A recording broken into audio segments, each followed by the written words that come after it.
Caros alunos, a nossa aula de hoje vai versar sobre o histórico e evolução do treinamento desportivo. Portanto, conceituando o treinamento desportivo. Segundo Stélio Dantas, o treinamento desportivo é um conjunto de procedimentos e meios utilizados para conduzir um atleta à sua plenitude física, técnica, tática e psicológica, dentro de um planejamento racional, visando executar uma performance máxima num determinado tempo.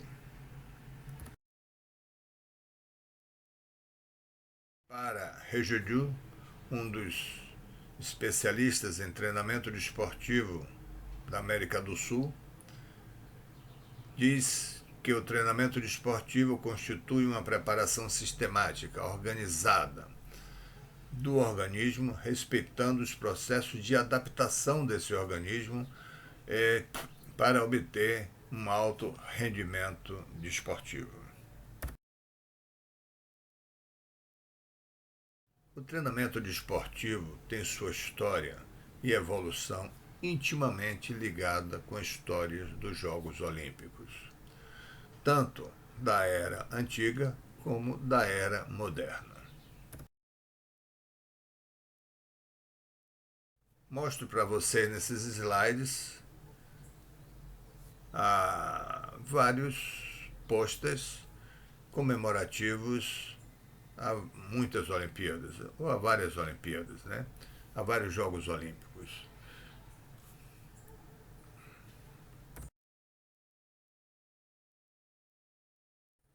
Quanto aos Jogos Olímpicos da Antiguidade, podemos destacar que era sempre uma atividade de cunho atlético religioso, principalmente na Grécia Antiga, que se realizavam de 4 em 4 anos no Santuário de Olímpia, em honra aos Zeus. Zeus era o deus do trovão e do céu, era o deus de todos os deuses e era muito cultuado no Monte Olímpio.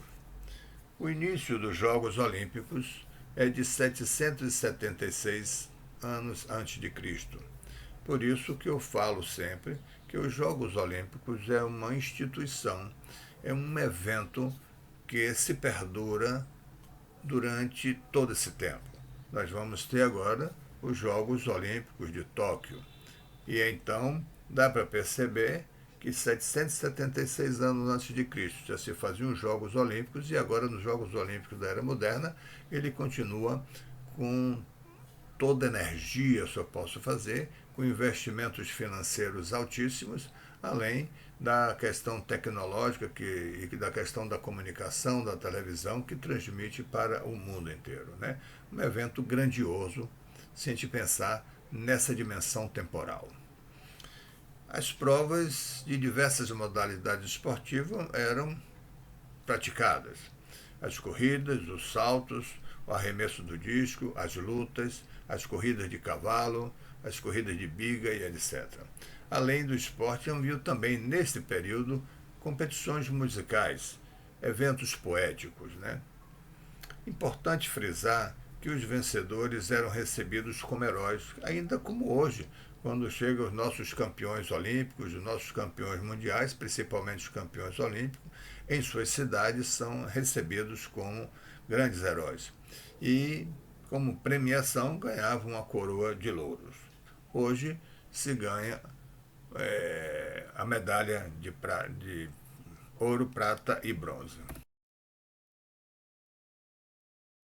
Os Jogos Olímpicos da Era Moderna, e esse símbolo fala da integração dos 5 continentes. Ele foi proposto e foi realizado pela primeira vez em 1896 na cidade de Atenas, por iniciativa do francês Pierre Fred, barão de Coubertin, que disse ser o objetivo desses jogos a integração entre os povos. Nesses jogos participaram poucos atletas, 285 se comparado aos dias de hoje com mais de 10, 12 mil atletas, né? De 13 países também, hoje são praticamente mais de 150 países. A prova do atletismo, a esgrima, a luta livre, a ginástica, o halterofilismo, ciclismo, natação e tênis foram as provas que fizeram parte desses primeiros Jogos Olímpicos da Era Moderna. Os vencedores das provas foram premiados, aí sim de novo eu estou chamando a atenção, com medalhas de ouro, prata e bronze e mais o ramo de oliveira. Entendemos sobre o período da arte. Eu quero dizer que a autora Katia Rubio, que fala sobre os Jogos Olímpicos da Era Moderna, ela diz que é importante periodizar a história, né?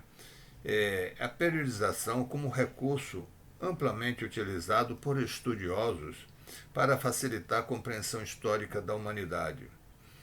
Então, é interessante que os Jogos Olímpicos também, isso que eu vou mostrar para vocês agora, essa história do treinamento esportivo ele vem pautado em períodos, né? Como o período da arte, que parte das Olimpíadas, inicia das Olimpíadas da Grécia Antiga, 776 anos antes de Cristo, até as primeiras Olimpíadas, Jogos Olímpicos da Era Moderna, 1896, em Atenas. No período arte, tem algumas características importantes relacionadas com a questão do treinamento. Por exemplo, a preparação generalizada. O que quer dizer uma preparação generalizada? Melhorar o indivíduo na sua forma física, técnica, tática e psicológica, mas também nas valências físicas, como força, velocidade, resistência, equilíbrio, destreza, coordenação, como um todo. Mas eles também já tinham um desenvolvimento da força, um treinamento para o desenvolvimento da força utilizando as cargas. Essas cargas eram feitas de pedra. Carregar pedra, levantar pedra, empurrar troncos, etc. Mas principalmente carregar pedras, como mostra no seu livro Jair Jordão de Ramos. A preparação psicológica era apoiada no sofrimento. Quanto maior sofrimento essa pessoa tivesse, mais possibilidade de ser um vencedor. Aí a gente entende da questão psicológica. A utilização das massagens para relaxamento, os ciclos de treinamento, as tetras, que são ciclos de treinamento, né? E as dietas já estavam fazendo parte desse período como preparação desses atletas. No período arte ainda, é importante chamar a atenção da contribuição para o desenvolvimento do treinamento.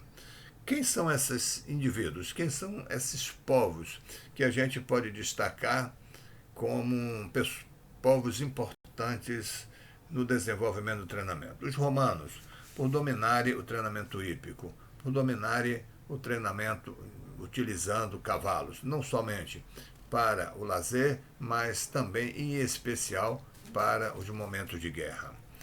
As concepções inglesas, em especial a inglesa mesmo, depois a americana, ela vem numa direção de considerar os esportes como um fator educacional. E por isso é uma concepção de resultados, mas dentro do contexto educacional. Os romanos, a gente destaca os jogos augustos, né? Que normalmente eram realizados no dia 12 de outubro em homenagem ao imperador romano. E eram jogos, muitos jogos. A mesma coisa dos jogos capitolinos, né? Que eram jogos lúdicos, com muitas festas, né?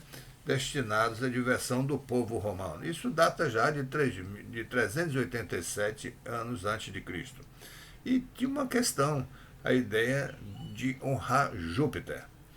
A Escola de Gladiadores, uma história dos que passa em especial pelos escravos. Os gladiadores eram escravos e eles eram treinados para lutar contra as feras, lutar contra outro adversário ou contra outros adversários, né? Ou grupos, etc. Né? Então, é uma escola de formar homens fortes, mas formar homens fortes, lutadores, etc., mas eles eram escravos. Eles, por conta disso, eles viviam treinando e para o deleite do povo romano naquele período. Os locais de treinamento já existiam, como os ginásios, que são edifícios cobertos, cercados por colunas, locais de treinamento, exemplo dessas fotos que eu estou mostrando para vocês. Eu tive a grata felicidade e o privilégio de passar por Roma, na Itália, e visitar o Coliseu. Ele estava num processo ainda de reforma, porque muitos visitantes, todos que vão a Roma, querem conhecer esse grande ginásio. Né? Os estádios também, em forma de ferradura, abrigava as corridas de biga, né? E eram locais de aproximadamente 211 e a 32 metros de largura, possuía arquibancada já para até 50 mil pessoas. As palestras são consideradas como salas, as salas de 60 metros mais ou menos, destinadas a treinos e a lutas. Vale chamar a atenção também que já se utilizava a sauna, já se utilizava as massagens em salas especiais. Também existiam treinadores especializados, chamados pedótribos, eram aqueles treinadores que trabalhavam e treinavam os exercícios e jogos de um modo geral. Os xistarcas eram os especialistas em treinar corridas e agonistarcas eram aqueles que treinavam os lutadores. Aparece o período da improvisação, que vem das Olimpíadas da Era Moderna, 1896 em Atenas, até a sétimas Olimpíadas em 1920 em Antuérpia. O destaque também para o talento pessoal. Nesta figura, eu mostro para vocês um talento brasileiro, Ademar Ferreira da Silva, que foi bicampeão mundial olímpico do salto triplo, apenas com o seu talento esportivo, com treinamentos que valorizavam o seu treinamento, o seu talento. O empirismo vem dos Jogos Olímpicos de 1920 em Antuérpia até a 15ª Olimpíada em 1952 em Helsinki. Essa figura é a figura de Lauri Piaca, que tem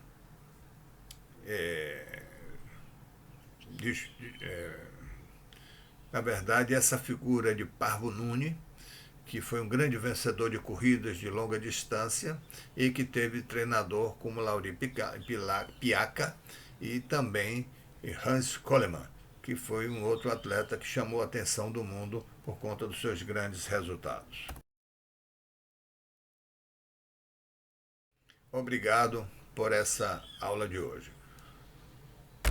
Convido a vocês a também lerem o artigo do Franklin e outros autores e outros colaboradores que fala sobre essa história e evolução do treinamento desportivo. Obrigado.